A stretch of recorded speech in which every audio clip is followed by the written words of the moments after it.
it's Tenitzu here, and today we'll be getting into a new-ish series, What If Naruto Was a Hyuga? But without further ado, let's just get straight into part 1. Naruto Uzumaki was born to Kushina Uzumaki and Minato Hyuga, who were both taken away from him in the Nine-Tails attack, which had happened 7 years ago from the point where we start the story. He had brown hair just like his father, although his face was shaped much more like his mother's, even having blue eyes like her, unlike the white cloudy eyes of his father, which made it even harder to look at for the Hyuga clan, who had been informed of his heritage. This little child was the descendant of Minato, but inside was the force that took their golden boy from them, so they refused to take him in and kept the information on him in only their closest ranks, that being the leader of the Hyuga clan and two other high-up members.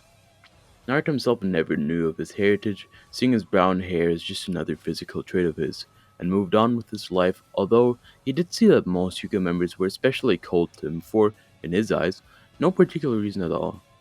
One day specifically, on his 8th birthday, Naruto was getting beaten up heavily by several high-ranking Chunin, who all had their families taken away by the Nine-Tails attack, so they thought this was a just course of action, but to Naruto, he had done nothing to deserve this. Why is it always me? Why am I always the one getting picked on? Beaten. His eyes began swelling with tears as they turned a ghastly white as he pushed them all away with a circular palm attack. Naruto was still tearing up, but he just wiped them away as he left the scene. He wasn't going to beat them up, as he didn't want to stoop down to their level. Naruto, from that day on, began training heavily as he never wanted to feel pain like that again.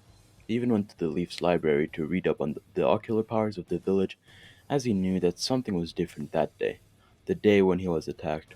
And so several years passed, specifically 4 years. Naruto had, no matter how hard he trained, never managed to perfect the clone technique, as his massive amount of chakra and little to no control over that chakra, even after all of his training, which had mostly been taijutsu training although, alongside training how to do some basic jutsu, he managed to fail the graduation exams once more, which had all of his built up ego and pride crash and burn to the ground.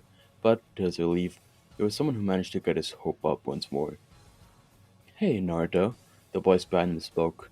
Naruto jumped up, looking around for who it was, only to discover it was Mizuki sensei. Oh, hey, Mizuki. Naruto replied, still feeling down. Come on, Naruto, cheer up, will ya? Still crushed by that exam? Naruto quietly nodded, to which Mitsuki explained why Iruka was so hard on him until suddenly changing the topic. I have just the solution for your issue right there, young man. Naruto was surprised and looked around. Huh? Mitsuki continued. You know, there's this super secret scroll hidden in the Hokage's office, and legend has it that if you learn a jutsu from it, you'll instantly be promoted to the rank of Genin. The boy's eyes began glowing, as Mitsuki told him exactly where it was, and a secret place on where he can start learning the jutsu. Naruto, very excited about this opportunity, trained his ass off whilst waiting on it to turn night as he himself almost felt like exploding out of excitement, so, when night finally came, he instantly made his way through the Hokage's mansion, having only a minor hiccup along the way, that being spotted by the third Hokage. However, a simple sexy jutsu could fix that quite well, and so Naruto was able to get the Scroll of Sealing and went to a secluded part of the forest, starting to learn the first jutsu, which was, as we all know, and to Naruto's dismay, the Shadow Clone Jutsu. As Naruto was learning, a shadow figure appeared walking up to him. It was Iruka, who had come here on a mission from the third to retrieve both Naruto and the Scroll of Sealing, and told him, the shtick is up now, Naruto. You're in some deep trouble now. To which Naruto replied with, but Iruka-sensei, Mizuki-sensei told me that if I learn a jutsu out of the scroll, I'll be able to graduate. Naruto paused. Right? No way. What? Mizuki told you to? Asked Iruka, but he got his question answered sooner than he thought, as Mitsuki came from the trees. Yes, he did, Iruka.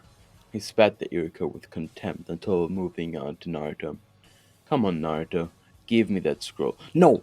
Don't! Shouted Iruka, but Mitsuki smirked, saying, don't listen to him, Naruto. He's always hated you. Now he's trying to stop you from this as well. Naruto was rooted in place. Hated him? But Iruka had always been so nice to him. Then Mitsuki continued, you know, 12 years ago when the Nine-Tails attacked, both of his parents were killed. Suddenly Iruka's face went white. No, don't tell him. And now he hates you because sealed inside you is the monster that took away his parents. Suddenly Mizuki threw a giant shuriken at him, watching and laughing, but as Naruto was still stuck in place, he couldn't move, and just stood there in horror watching the shuriken flying at him, until something shielded him. Looking up, Naruto saw Iruka looking at him, tears in his eyes, apologizing for everything he's done up until now. And how he saw Naruto as a little brother, but Mitsuki interrupted Iruka, shouting, "He's lying to you again, Naruto. Just come over and hand me that scroll." But Naruto wasn't rooted to the spot anymore. Neither was he shocked. He only felt angered as he took a powerful step toward Mitsuki after going around Iruka. "Don't you dare." He spoke every word trembling in fear. "What shouldn't I dare, huh?" Mitsuki spoke laughing. "Don't you dare talk about Iruka like that." A powerful gust of wind knocked Mizuki from the tree with so much force that he was flung into a tree, cracking it a little. Now Naruto was pissed. His eyes turned a ghastly white once more as he slowly walked toward Mitsuki, performing the Shadow Clone Jutsu whilst walking, having a few hundred or so appear around him. However, instead of the teasing Naruto had done in the original manga, Naruto was in a quiet fury as he and all of his other clones began easily beating Mizuki senselessly. As not only did they have 4 years of training in general, taijutsu in general, alongside Hyuga techniques he had learned from books, they also had the Byakugan, which made any retaliation from Mizuki utterly pointless. After a while of just beating the ever-loving hell out of Mizuki, Naruto wiped his hands on his pants as he walked back to Iruka, asking him, "Are you okay now?" To which Iruka answered, still astounded at Naruto's power and skill in taijutsu, "Yeah, Naruto, can you close your eyes real quickly?" Naruto's eyes went from the ghastly white to a blue once more as he closed his eyes, as he felt a heavy weight leave his forehead and a new, slightly lighter weight appear there now. And as Naruto opened his eyes, he saw Iruka's forehead, bare of any headband, and he realized what had happened. "Congratulations on becoming Genin, Naruto Uzumaki," Iruka said with a big smile on his face as he patted him on the back as they went to eat some ramen. As time passed, Naruto took his student photo, in which he had used the sexy jutsu to trick the Hokage, and when the third tried to force him into taking a new one, he just did it again, before meeting Konohamaru and teaching him some things, although Konohamaru won't be important to this what if at all, so let's skip all the interactions with him. One fateful day, Naruto and all of his other classmates were sitting in the academy waiting for the arrival of their senseis. Naruto wasn't so overjoyed with his team, that being Sakura and Sasuke, of course, but he made do with it. But the thing that really annoyed him was their sensei, or rather, lack of sensei, as he'd already been an hour late, but there was no sign of him. Finally, their sensei walked in. Seeing their sensei walk in, Naruto sighed in relief. For all he had known, his sensei could have just been sick today, but alas, he was just lazy. Sakura stood up first as their sensei beckoned them over to him, telling the three, "Come onto the roof, we'll talk there." And that they did. Everyone quickly jumped onto the roof, sitting down on some stairs as Kakashi stared at them and said, "Alright, introduce yourselves. Name, likes, dislikes, hobbies, and future dreams." Naruto nodded, showing that he understood, but then asked, "Excuse me, sensei, but shouldn't you introduce yourself first? We know nothing about you."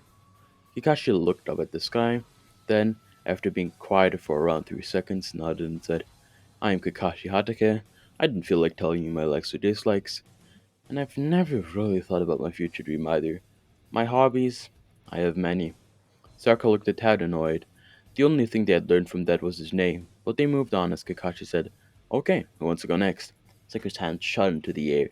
She wanted to make herself look especially good in front of their new sensei. "Okay, you."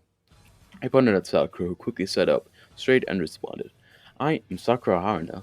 My likes?" She paused, eyeing Sasuke, blushing. "My dislikes." She looked at Naruto. Sakura paused. Naruto was getting pretty annoyed now.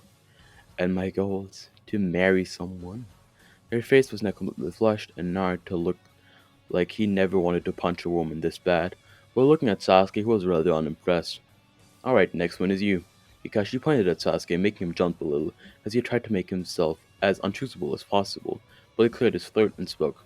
"I'm Sasuke Uchiha. My likes? I don't have any." The color drained out of Sakura's face. "My dislikes? Pretty much everything." Now Sakura looked like her soul left her body. "What I have is not a dream, as I will make it a reality. I will eliminate a certain someone and restore my clan." Kakashi's eyes opened slightly in surprise. That was quite a goal. But he quickly put his surprise aside, then nodded at Naruto, signaling that it's his turn now To which Naruto nodded as well and spoke in a happy but also respectful tone. I am Naruto Uzumaki. My likes are reading, ramen, and training. My dislikes are not getting enough ramen when my book falls on my face late at night and corrupt the people. My future dream is to become Hokage and change the world for the better. Once more Kakashi was surprised. It was a rather big future dream, but the child had a fire in his eyes, showing he was serious, so Kakashi nodded, then spoke. Alright, we'll meet tomorrow at 8 a.m. Don't eat anything for breakfast. He stared at them, pausing. Or else. All three of their eyes widened a little, then went back, a single thought going through all of their minds. No breakfast? He'd kill me. We switched to the next day. None of them ate any breakfast just because of the fear that Kakashi instilled in them. But that was a grave mistake as 8 a.m. passed. So did 9 a.m. So did 10 a.m. Until finally at 11 a.m. Kakashi showed up, telling them, I had to help an old lady across the street, to which Sakura and Naruto shouted, That doesn't take 3 hours! Kakashi laughed a little. He had already gotten some fondness for the team, but now was their first test, so he explained. Alright, today we'll be doing the so-called belt test. In this test you are required to get one of these belts off of me. This time Naruto raised his hand, and once more Kakashi nodded at him, so he spoke. But, Sensei, you only have 2 bells in your hand. Correct. Whoever doesn't get a bell will get no lunch, and if no one gets a bell, you're all going back to the academy, which shocked them all. Back to the academy? Now Naruto knew what he needed to do, and that was to get one of those damn belts.